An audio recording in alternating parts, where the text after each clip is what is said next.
आचार्याजिन शासनोन्नतिकरा पूज्या उपाध्यायका श्री सिद्धान्त सुपाठका मुनिवरा चैते परमेष्टिनं प्रतिदिनं कुर्वन्तु मङ्गलं कुर्वन्तु मङ्गलम्।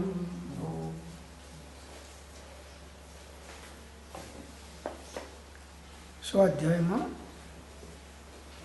श्री इष्टोपदेश सतशास्त्र एनो श्लोक चौथो एना पर विचार करिए छे। यत्र भावः शिवं दत्तेधो क्रिय दुर्वर्तिनी यो नैति आशु गव्युतिं क्रोशार्धे किं स सीदति। गुजराती गाथा प्रमाण से आत्मभावथी मोक्ष ज्યાં ત્યાં સ્વર્ગ સુદૂર ભાર વહે જે કોશ બે અર્ધ કોશ સુદૂર। અન્વયાર્થમાં કહેશે જ્યાં આત્મભાવ મોક્ષ આપે છે ત્યાં સ્વર્ગ કેટલું દૂર છે। જે મનુષ્ય ભારને 2 કોષ સુધી જલ્દી લઈ જાય છે તે ભારને અડધો કોષ લઈ જતા શું તે થાકી જશે, ખીણ થશે નહીં।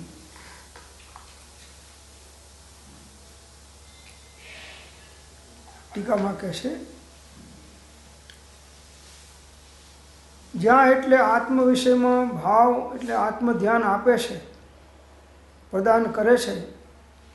ભવ્ય જીવને શિવ એટલે મોક્ષ આપે છે। મોક્ષ પ્રદાન કરવામાં સમર્થ એ આત્મભાવને સ્વર્ગ કેટલું દૂર,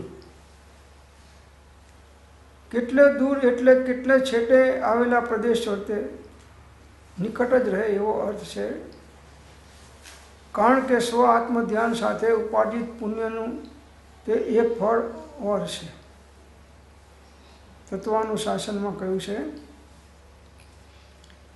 કે ગુરુનો ઉપદેશ પ્રાપ્ત કરી સાવધાન થયેલા પ્રાણીઓ દ્વારા ધ્યાવવામાં આવેલો આ અનંત શક્તિવાળો આત્મા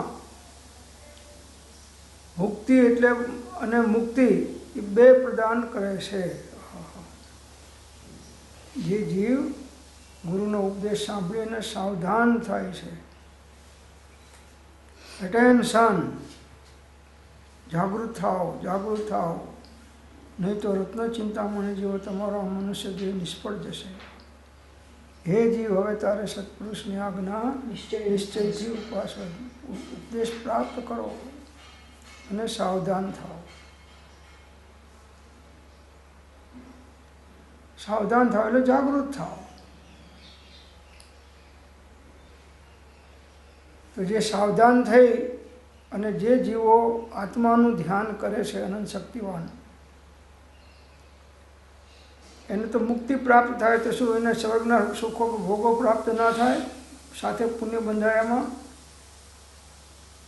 આત્મધ્યાન તો મોક્ષનું કારણ છે પણ આત્મધ્યાનની જોડે શુભભાવ રહેશે એ એને સ્વર્ગમાં લઈ જાય છે। જો એ ભવે મોક્ષ ના જાય તો એ સ્વર્ગે જાય છે।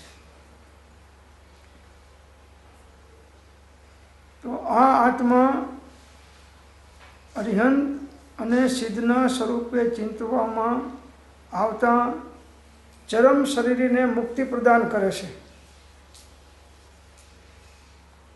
આત્મા અરિહંત પરમાત્મા જેવો છે, સિદ્ધ પરમાત્મા જેવો છે। સોહમ સોહમ સોહમ, જે પરમાત્મા તે જ હું, જે હું તે પરમાત્મા, એમ જાણીને હે યોગીજન કરો ન કાંઈ વિકલ્પ। સ્વરૂપ તો એવું જ છે, અવસ્થામાં પ્રગટ કરવાનું છે। ત્યાં સુધી કોઈ એમ માને કે હું પરમાત્મા છું તો એ શુષ્ક જ્ઞાનમાં ખેંચી જાય। સ્વભાવે છું, અવસ્થામાં નથી।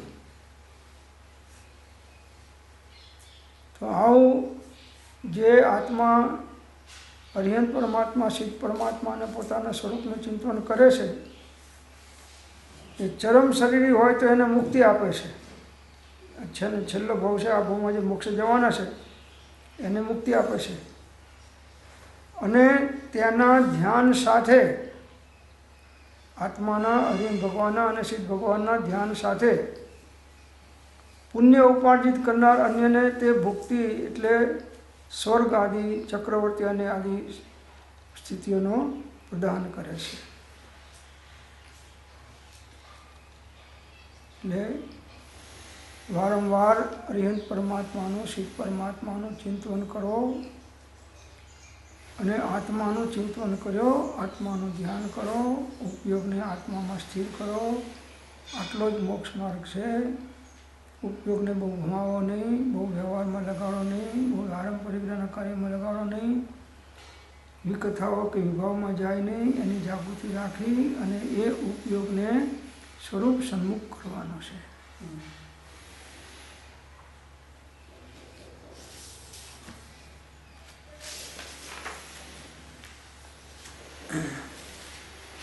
ભાવાર્થમાં કહે છે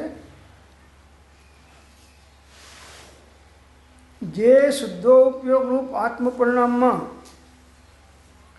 મોક્ષ સુખ પ્રાપ્ત કરવાનું સામર્થ્ય છે તે ભૂમિકામાં રહેલા શુભ રાગથી સ્વર્ગ આદિની પ્રાપ્તિ સહજ હોય છે. શુદ્ધોપયોગ તો મોક્ષનું કારણ છે, પણ શુદ્ધોપયોગમાં ટકી ના શકે અને પછી શુભોપયોગમાં આવે તો એ શુભોપયોગ દ્વારા સ્વર્ગનું જાય એવું પુણ્ય બાંધે છે, સ્વર્ગમાં જાય એવું પુણ્ય.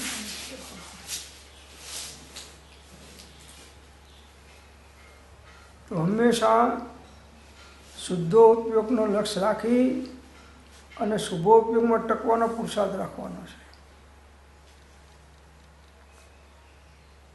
સ્વર્ગમાં જવા માટે નહીં, આત્માના કલ્યાણ થવા માટે. પુણ્યના ઉદય પ્રમાણે જે નિમિત્તો મળવાના છે, જે સહયોગો મળવાના છે, મળવાના છે દરેકને. પણ સ્વર્ગમાં સમ્યક દ્રષ્ટિએ જાય છે તો ત્યાં શું કરે છે તો કે ભગવાનના સમોષણમાં જઈ અને દિવ્ય ધ્વનિ સાંભળે છે. હજારો લાખો વર્ષના આયુષ્ય છે એ ત્યાં સુધી ભગવાનનો બોધનું ચિંતન મનન કર્યા કરે છે. આવી રીતે અવસ્થા છે એટલે આગળની ભૂમિકામાં જઈ શકતા નથી. પણ હવે ત્યાંથી ચવીને જ્યારે પાછા મનુષ્ય થશે ત્યારે એ જ ભાવ પાછા મોક્ષ જતા રહેશે. તો દરેક સાધકનું ધ્યેય શું છે? મોક્ષની પ્રાપ્તિ કરવી. મોક્ષ કહ્યો નિજ શુદ્ધતા તે પામે તે પંથ, સમજાવ્યો સંક્ષેપમાં સકલ માર્ગ નિર્ગન.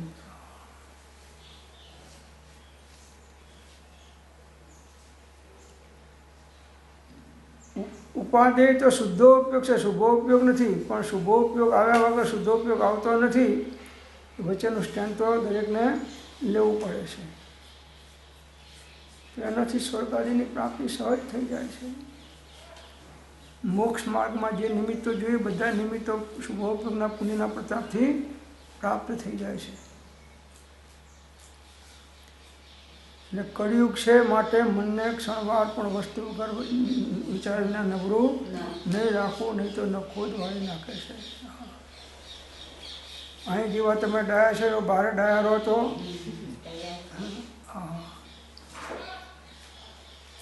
સમોસામાં જવાની જરૂર ના પડે. અહીં નહીં બેઠા બેઠા તમારું કલ્યાણ કરી નાખો. અહીં બેઠા બેઠા પણ સમોસનમાં જઈ શકાય છે. ભગવાનની સમોસાની રચના થઈ છે, ચારે બાજુ ભગવાનનું મુખ દેખાય છે, ભગવાનની દિવ્ય ધ્વનિ છૂટી રહી છે. અનેક ગણધરો અને સાધુ ભગવંતો એને સાંભળી રહ્યા છે, શ્રાવકો સાંભળી રહ્યા છે, તિર્યંચો પણ સાંભળી રહ્યા છે, હું પણ સાંભળી રહ્યો છું. ઓમ ઓમ ઓમ. ઓમની અંદરમાં 14 પૂર્વનો સારનો બોધ આવી જાય છે. ઓમ દિવ્ય ધ્વનિમાં 14 પૂર્વનો સાર આવી જાય છે. તો એ જીવ એ ભવે મોક્ષ ના જાય તો સ્વર્ગમાં તો જરૂર જવાનું. શુભોપયોગનું ફળ તો સ્વર્ગ છે જ. તો અશુભ ઉપયોગથી બચવાનો નિરંતર પ્રયત્ન રાખો. આહાર સંજ્ઞા, ભય સંજ્ઞા, મૈથુન સંજ્ઞા, પરિગ્રહ સંજ્ઞા, આ બધી લૌકિક પ્રવૃત્તિઓ આ બધી આશ્રવ બંધ કરીને રખડાવનારી છે. એટલે બને એટલો અજ્ઞાની જીવો અને સંસારી જીવોનો સંગ ઘટાડો અને સત્સંગીઓનો, સત્સાધનનો, સદદેવગુરુ ધર્મનો આશ્રય વધારો, તો તમારો શુભોપયોગ શુદ્ધોપયોગમાં પરિણમવા માટેનો યોગ્યતાવાળો બનશે.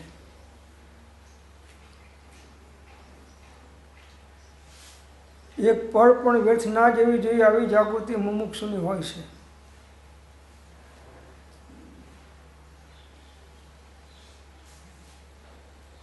નાતા નાતા ઓમ નમઃ શિવાય, ઓમ નમઃ સિદ્ધેભ્યો, ઓમ નમઃ સિદ્ધેભ્યો, ઓમ નમઃ સિદ્ધેભ્યો.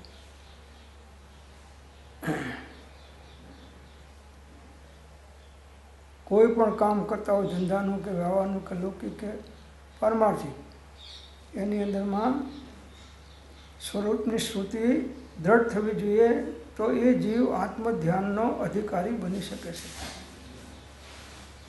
વારંવાર ચિંતન કરવાથી પાત્રતાની વૃદ્ધિ થાય છે અને એ જીવ આત્મધ્યાનને કરવાને માટે પાત્ર બને છે.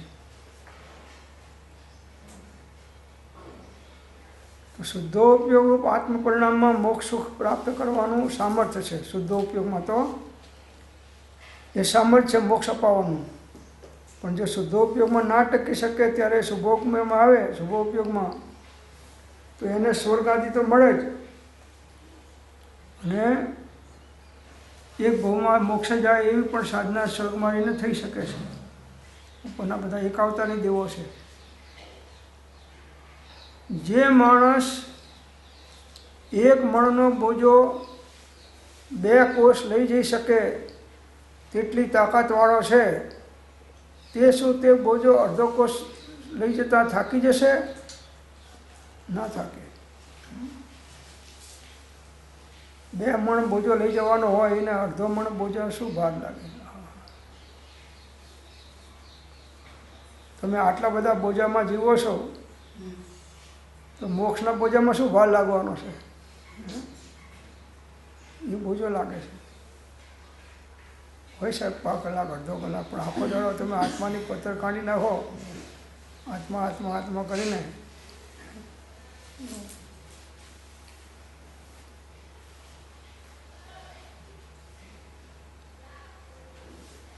અનાદિકાળમાં આત્માનું સાચું મહાત્મ્ય આ જીવને આવ્યું નથી. ગુરુગમ પૂર્વક અને પોતાની ભૂમિકાને અનુરૂપ. જો સાચું મહાત્મ્ય આવે તો એના અંદરમાં દ્રઢ નિર્ણય થાય કે હવે બેટો થાય બીજું જોવે, આવી દ્રઢ થઈ જાય. પછી ભલે ગમે તેવા ઉદયના નિમિત્તની વચમાં એ પણ પોતાનું કામ કરી લેશે. નિમિત્તનો વાંક નહીં કાઢે, ઉદયનો વાંક નહીં કાઢે. બાધા છે તો એ આવવાના નિમિત્તનો ઉદયો. એટલે મારાથી સાહેબ નથી થતું, લો, નહીં તો મારા આવું નિમિત્ત ના હોય, તમારા જેવા ફક્કડ ગિરધાર હોવ તો સાહેબ તરત થઈ જાય. એટલે બાપા ફક્કડ ગિરધાર થયો તું બીજા પેલામાં પડી ગયો, એટલે પેલા ફક્કડ ગિરધાર નથી, એ સારું છે. આ બાને દુઃખ મેં સુમિરન સૌ કરે, સુખ મેં કરે ન કોઈ. જો સુખ મેં સુમિરન કરે તો દુઃખ કહે કોઈ.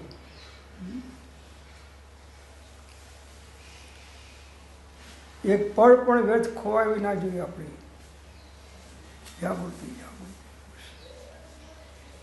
ચાલતા હોય, વોકિંગ કરતા હોય તો અરિહન સિદ્ધ, અરિહન સિદ્ધ, અરિહન સિદ્ધ, અરિહન સિદ્ધ. પાનું ફરે અને સોનું ઝરે વેપારીને. ચોપડા જોવે એટલે એને ખ્યાલ આવે કે અમારી આટલી ઉઘરાણી બાકી હતી ને આમને તો મારું આમનું તો ભૂલી જ ગયો તો કે આટલા પૈસા આમની પાસે બાકી છે. ચોપડો ફેરવતો તો આવે એમ વારંવાર જ્ઞાની પુરુષોના વચનો જે જીવ પરિચય કરે છે એને આત્માનું વિસ્મરણ થતું નથી. આત્માનો હિત એ ચૂકતો નથી. ગમે તેવા નિમિત્તો ઉદયોની વચમાં પણ સાતમી નરકનો નારકી પણ સમ્યક દર્શન કરી લેશે.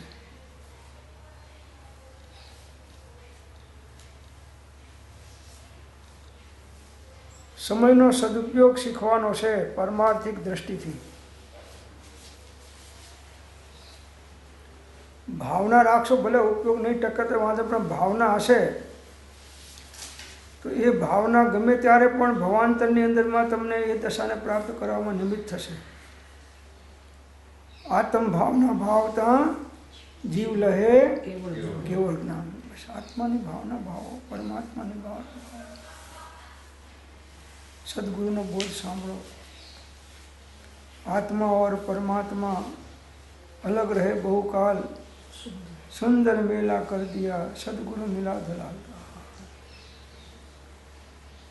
કોઈ એવા ઉત્તમ સત્પુરુષો જેની આત્મદ્રષ્ટિ છે, વારંવાર સ્વરૂપનું અનુસંધાન કરી રહ્યા છે અને બહારમાં પણ સર્વસંગ પરિત્યાગી હોય તો સોનામાં સુગંધ છે.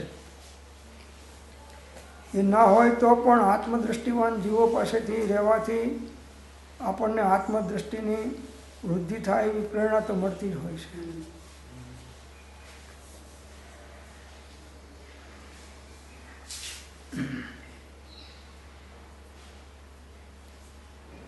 અનાદિકાળનો ઢાળ હવે બદલવાનો છે આપણો. સંસારનો ઢાળ હતો, હવે એને મોક્ષના ઢાળમાં વાળવાનું છે. જય શ્રી પ્રીતિ હરામ કી ऐसी हर पर હોય તો ચલો જાય વૈકુંઠ મેં પગલો ન પકડે. મોઢે છે આપણને બધાને, પણ वो दिन कहा कि मियाँ के पाँव में जूतियाँ. હા હા. અહીંયા આપણે બેઠા હોય ટાઈમ થાય કે ના હવે આ જ કરી લેવું છે, બીજું કંઈ કરવું જ નથી, પણ ખાવું નથી ને કોઈ પીવું નથી. એક ભાવ અનંત ભાવ દેહ માટે હાથમાં ગાળ્યો, હવે એક ભાવ જો આત્મા માટે દેહ ગાળીશ તો મારું અનંત ભાવનું સાટું પડી જશે. અને જ્યાં બહાર નીકળ્યો અને ટાયરમાંથી પેલું પંચર પડે, હવા નીકળે એમાંની હવા નીકળી જાય. એટલા માટે ઉત્તમ નિમિત્તોના સહવાસમાં વધારે સમય રહો તો રંગ ચડશે, એવો ચડશે કે પછી ઉતરશે નહીં, અને બીજો રંગ ચડશે નહીં, એવી દ્રઢતા આવી જશે.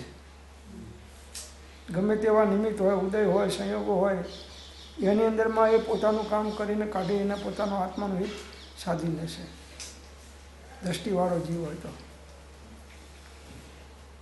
તો જે માણસ 2 મણનો બોજો માથા ઉપર લઈને લઈ જતો હોય 2 કોસ 5 કોસ સુધી, તો શું એ 5 છેર વજન અડધા કોસ સુધી ના લઈ જઈ શકે? શું થાકી જાય? તો કે ના થાકે. આ સંસારના ભાર જેવા ઉપાડો છો, બૈરા છોકરા, પૈસા, ધંધા, જગતના પદાર્થોના, એવો ભાર મોક્ષ માર્ગમાં નહીં લાગે, હળવા થઈ જશો. અને પેલામાં તમને હળવાશ લાગે છે ને આમાં તમને આકરું લાગે છે. કેમ કે દ્રષ્ટિ વિસંદનમાંથી ગયું નથી.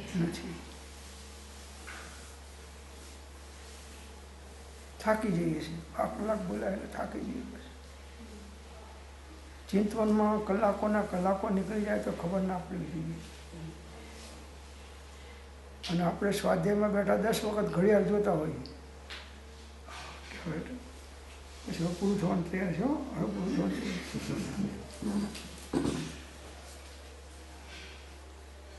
જિજ્ઞાસા સતને પ્રાપ્ત કરવાની તીવ્ર હોય એ જીવ ગમે તેવા નિમિત્તોની વચમાં પણ પોતાનું કામ કરી અને આત્માનું કલ્યાણ સાધી લેશે.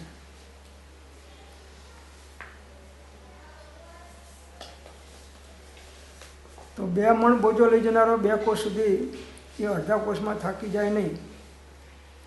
તેવી જ રીતે જે જીવે પૂર્ણતાના લક્ષ્ય મોક્ષ સુખ માટે પુરુષાર્થ આદર્યો છે, તેને શું સ્વર્ગાદિની પ્રાપ્તિ મુશ્કેલ છે?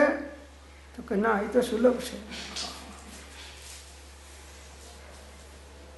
પૂર્ણતાના લક્ષ્ય, મોક્ષ પ્રાપ્ત કરવાના લક્ષ્ય ધ્યેયથી એની સાધના જેની ચાલે છે, પુરુષાર્થ કરી રહ્યો છે, તો ભલે મોક્ષ ના જાય તો સ્વર્ગમાં તો જવાનો જ નહીં જાય. કેમ કે એના શુભોપયોગમાં તો નિરંતર વિશેષ સમય રહેશે. એનાથી પુણ્ય તો બંધાય જ છે. સ્વર્ગમાં જવું નથી તોય સ્વર્ગમાં જવું પડે છે. અને આ સંસ્કારની સ્વર્ગમાં જાય છે કે સ્વર્ગમાં જન્મતાની સાથે જ દેવીઓમાં નાચવા નથી મંડી પડતો, સીધો સમોસણમાં જાય છે. અને આપણે એક દેવી લાયા અને 60 વર્ષ સુધી એને છોડી શકતા. 60 વર્ષે હજી મારા વગર શું થશે બિચારાનું? હું નહીં હોઉં તો આમનું શું થશે? મારું શું થશે એની તો કોઈને ચિંતા જ નથી. એવો પારમાર્થિક જીવ છે. જીવ કેવો છે? પરમાર્થિક છે. ઘરવાળાની ચિંતા થાય, દુનિયાવાળાની ચિંતા થાય, દેહની ચિંતા થાય, પણ આત્માની ચિંતા થતી.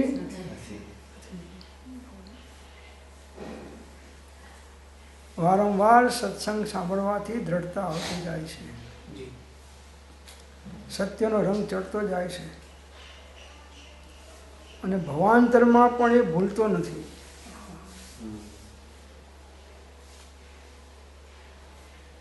કુમકુંદાચાર્ય પૂર્વની સાધના કરીને આવેલા આ ભાવમાં, અને એમના માતા એમને હિંચકા નાખે તો એમની માતા કહે શુદ્ધોશી બુદ્ધોશી નિરંજનોશી સંસાર માયા પરિવર્તિતોશી સંસાર સ્વપ્નમ તેજમો નિદ્રા. આ કુમકુંદની માતા કહે છે. અને આપણે કહે બેટા ટીવીમાં શું આવી દઈએ જો આમ બેટા, કેમ એવી માતા મળીને ટીવીનું નિમિત્ત મળ્યું, એવા પુણ્ય એ પ્રકારના બાંધા થતા. સારું છે ટીવી જોવા મળે છે પંચેન્દ્રિય સંગની, પણ તો એ સારું તો છે. ટીવીમાં કોઈ સારા પ્રોગ્રામ આવશે ને કંઈક તારો વૈરાગ નિમિત્ત મળી અને વધી જાય તો કામ થઈ જાય.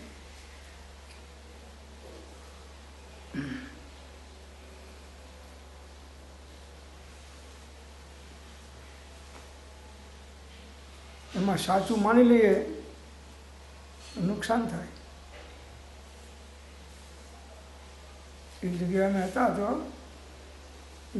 પહેલી જ વખત ટીવી જોવા આવેલા, પહેલી જ વખત ટીવી જોયું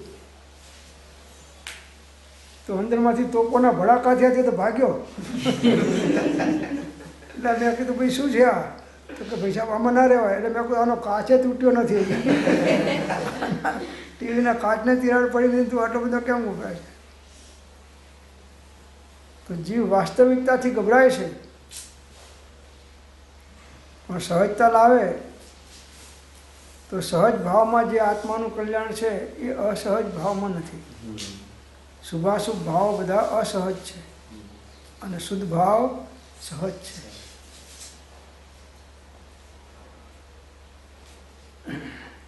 થાકવાનું નથી પ્રભુ.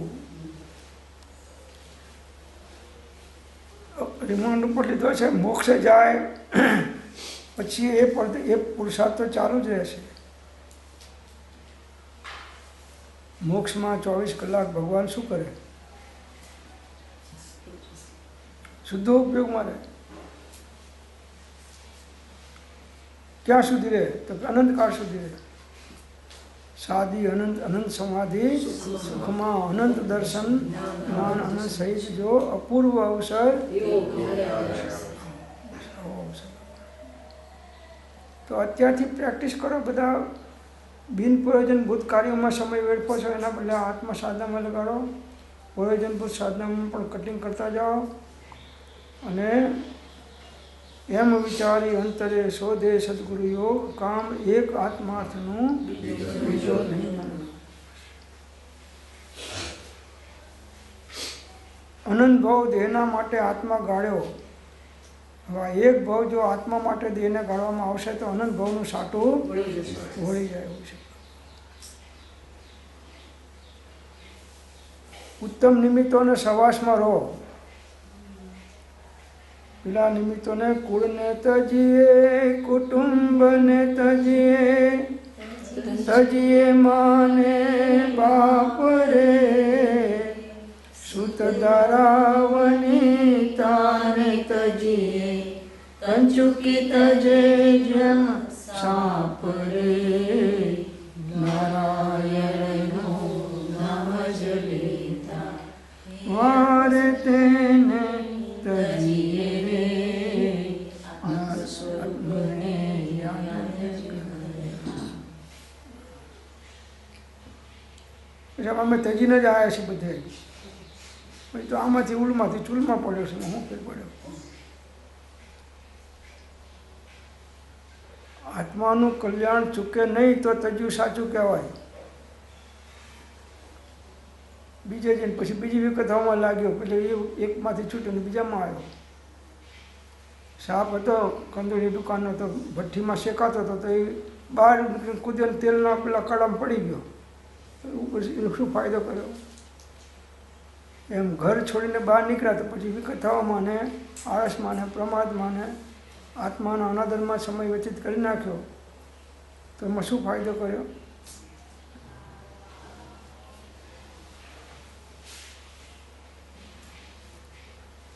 સાચા સાધક સમયે સમયે આત્માનું કલ્યાણ કેમ થાય એવી જાગૃતિપૂર્વક જીવે, તેનું નામ જ મુમુક્ષુ છે.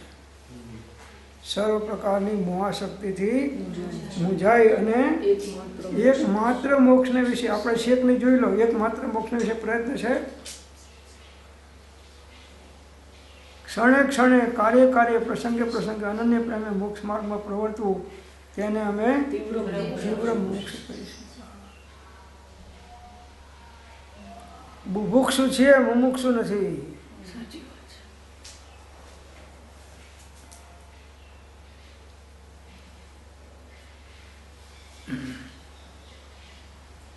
ઊંધેડાને તમે પાંજરામાં રોટલી નાખીને પેલો ખાવા ગયો પૂરી દીધો, પછી એનાથી હું તો ફસાઈ ગયો હતો.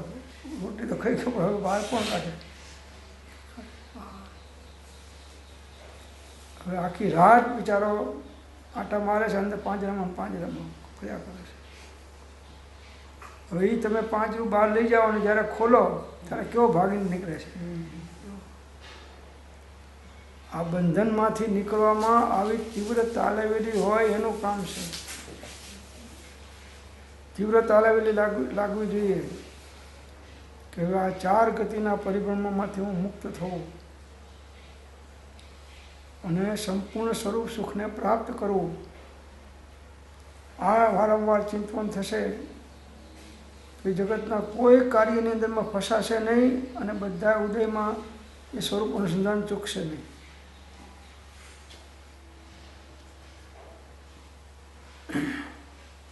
ઉદય અનુસાર નિમિત્તો રહેવાના, સંજોગો રહેવાના, પણ જેને ઉપયોગની જાગૃતિ છે એ ઉપયોગને ક્યાંય તદ્વાત્મ થવા દેતા નથી. એક પોતાના આત્મામાં અથવા પરમાત્માના બોધમાં, બસ દેવગુરુ ધર્મની અંદરમાં એ ઉપયોગને લગાડેલો રાખે છે.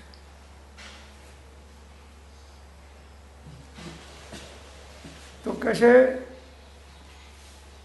જે માણસ એક મણનો બોજો 2 કોષ લઈ જઈ શકે તેટલી તાકાતવાળો છે, તે શું તું તે બોજો અડધો કોષ લઈ જતો થાકી જશે? નહીં થાકે. તેવી જ રીતે જે જીવ પૂર્ણતાના લક્ષ્ય, પૂર્ણ મોક્ષ પ્રાપ્ત કરવો છે એ લક્ષ્ય,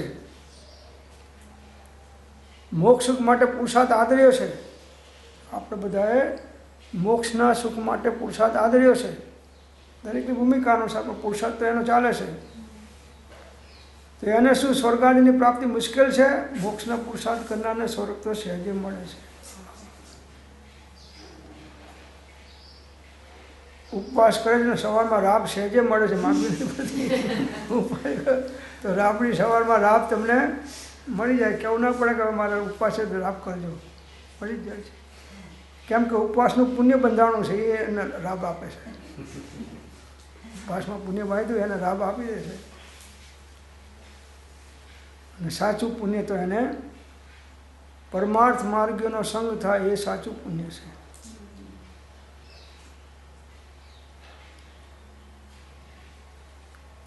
જે જીવ ચરમ શરીરી છે એટલે કે તે ભવે જ મોક્ષ પ્રાપ્ત કરવાની લાયકાતવાળો અચરમ શરીર લાયકાતવાળો તો આત્મ ધ્યાન આદિનો ઉગ્ર પુરુષાર્થ દ્વારા મોક્ષ પામે છે. પરંતુ જે જીવો અચરમ શરીરી છે એટલે કે તે ભવે મોક્ષ પ્રાપ્ત કરી શકે તેમ નથી, તેઓ અર્યંત સિદ્ધ રૂપે પોતાના આત્માનું ધ્યાન કરી તે ભૂમિકામાં જે પુણ્ય ઉપાર્જન કરે છે તેના ફળ સ્વરૂપ તેમને સ્વર્ગ ચક્રવર્તી આદિની વિભૂતિ પ્રાપ્ત થાય છે.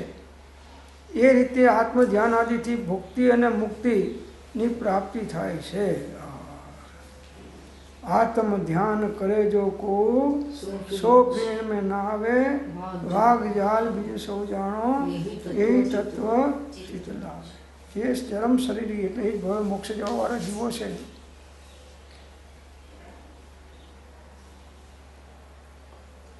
જે જીવ ચરમ શરીરી છે એટલે કે તે ભવે જ મોક્ષ પ્રાપ્ત કરવાની લાયકાતવાળો છે.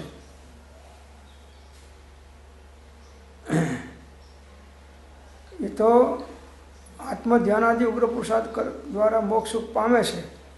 ચરમ શરીર છે તો એ જ ભવે મોક્ષ જાય છે. છેલ્લું શરીર છે ચરમ એટલે છેલ્લું શરીર, હવે બીજો નવો દેહ ધારણ કરવાનો નથી. શ્રીમદે જતા જતા કહ્યું ને એની માને શું કહ્યું? મનસુખ માને ઠીક રાખજે, હવે આ તારો ભાઈ બીજી માને રડાવવાનો નથી. જો કર્મ હળવા થયા હોય તો એને કેમ ના ખ્યાલ આવે કે હવે મારું આટલી શુદ્ધિની વૃદ્ધિ થઈ જશે, હું એક ભોમાં મોકલી દઈશ. તેથી દેહ એક જ ધારીને જાસુ સ્વરૂપ સદીશ. ભાવોની વિશુદ્ધિને જોર મારવાનું છે ભાઈ. વિતરાગ ભાવની વૃદ્ધિ થાય એ પ્રકારનું ચિંતન પુરુષાર્થ આપણો રહેવો જોઈએ. ગમે તે ઉદય નિમિત્ત આવે, કોઈ પ્રતિકૂળે વર્તવાના, કોઈ અનુકૂળે વર્તવાના, અનેક પ્રકારે વર્તનવાળા જીવો મળવાના.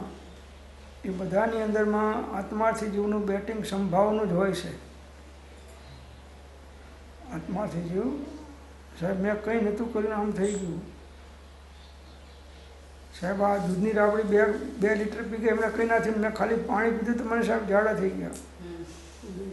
કેમ થયું? એમ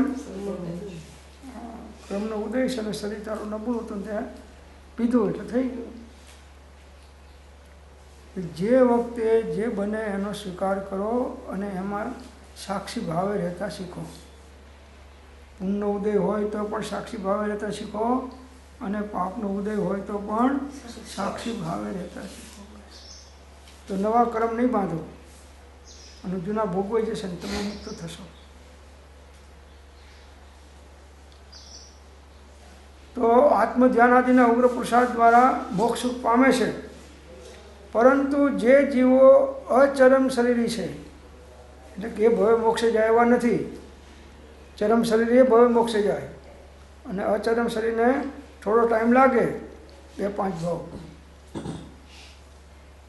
એવા અચરમ શરીરી છે એટલે કે તે ભવે મોક્ષ પ્રાપ્ત કરશે તેમ નથી. તેઓ અરિહંત સ્વરૂપે પોતાના આત્માનું ધ્યાન કરી તે ભૂમિકામાં જે પુણ્ય ઉપાર્જન કરે છે તેના ફળ સ્વરૂપ તેમને સ્વર્ગ ચક્રવર્તીની વિભૂતિ પ્રાપ્ત થાય છે. અરિહંત સિદ્ધ ભગવાનનું ધ્યાન કરો. અરિહંત ભગવાનને 4 ઘાતી કર્મોનો નાશ થઈ ગયો છે. સિદ્ધ ભગવાનને 8 કર્મોનો નાશ થઈ ગયો છે. બધાય સંયોગોનો વિયોગ થઈ ગયો છે. દેહાદિક સંયોગનો આત્યાંતિક વિયોગ, સિદ્ધ મોક્ષ શાશ્વત પદે નિજ અનંત સ્વરૂપ. સિદ્ધ ભગવાનના ચિંતવનમાં સિદ્ધ થવાની પ્રેરણા મળતી હોય છે. સિદ્ધ ભગવાનના ચિંતવનમાં સિદ્ધ બનવાની પ્રેરણા મળે છે. ઓમ નમઃ સિદ્ધેભ્ય, ઓમ નમઃ સિદ્ધેભ્ય, ઓમ નમઃ સિદ્ધેભ્ય. વારંવાર જપ્યા જ જાઓ અને અંદરમાં લક્ષપૂર્વક જપો.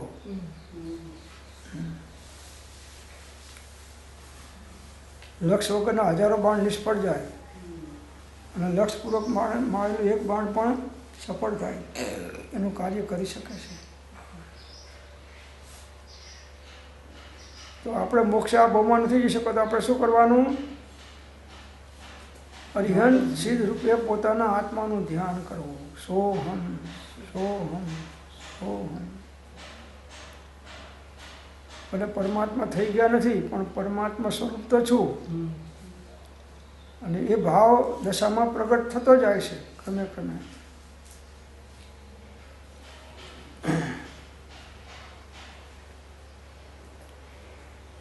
તો એની અંદરમાં આત્માનું ધ્યાન કરવામાં જે પુણ્ય ઉપાર્જન થાય, અશુભ ઉપયોગ તો મટી ગયો, શુદ્ધ ઉપયોગમાં ટકી શકતો નથી, શુભ ઉપયોગમાં વારંવાર આવવું પડે છે. તો એ ભૂમિકામાં એ મહાન પુણ્યનું ઉપાર્જન કરે છે શુભ ઉપયોગમાં.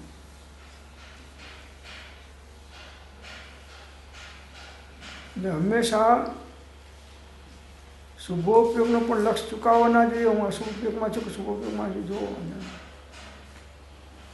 એ વાલા તું અંદરમાં તારા આત્મામાં જાગે છે કે ઊંઘે છે? એ વાલા તું આ ભાવ કરે છે, ભાવ તો આનાથી તારા કેવા ભાવ બંધાય છે તું વિચાર તો કર. એ ભાવ, એ ભવ્ય આત્મા, એ આત્માદેવ તમને જે કે સુખ કે દુઃખ મળે છે એ તમારા ભાવથી બાંધેલા કર્મ અનુસાર મળે છે.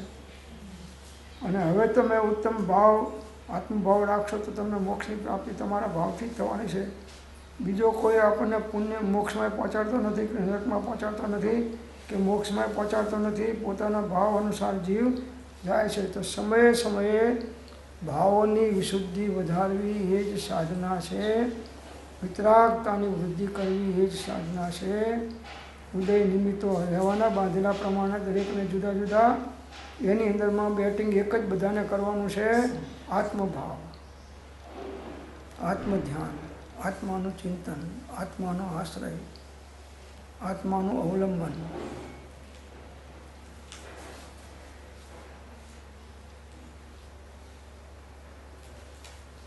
અહીં બેઠા છીએ તો કેટલી શાંતિ છે. જો ભૂખ લાગી હોય તો એ પણ બેઠા છીએ, પણ અહીંથી જ્યાં બહાર નીકળ્યા અને રસોડામાં ગયા ત્યાં આત્મા છું.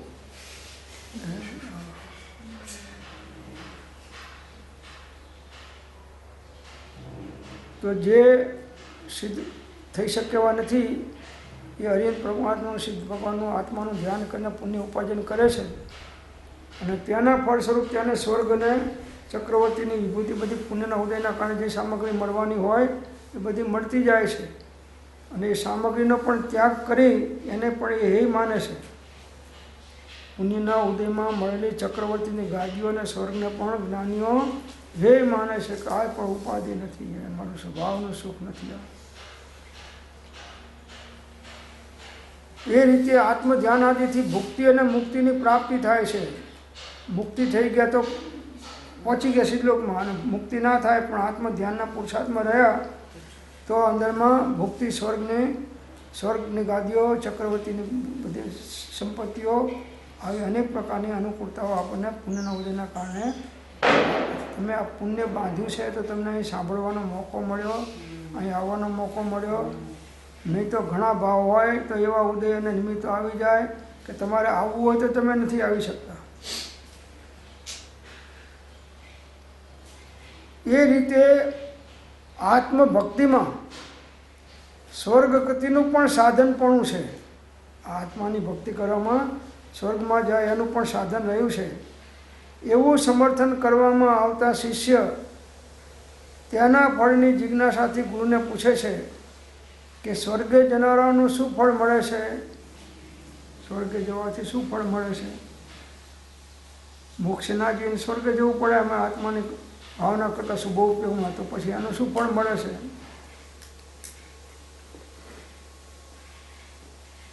તો આગળના શ્લોકમાં હવે આવશે કે એનું શું ફળ મળે છે એ આપણે અન્ય સમયે વિચારશું. ઓમ શાંતિ શાંતિ શાંતિ.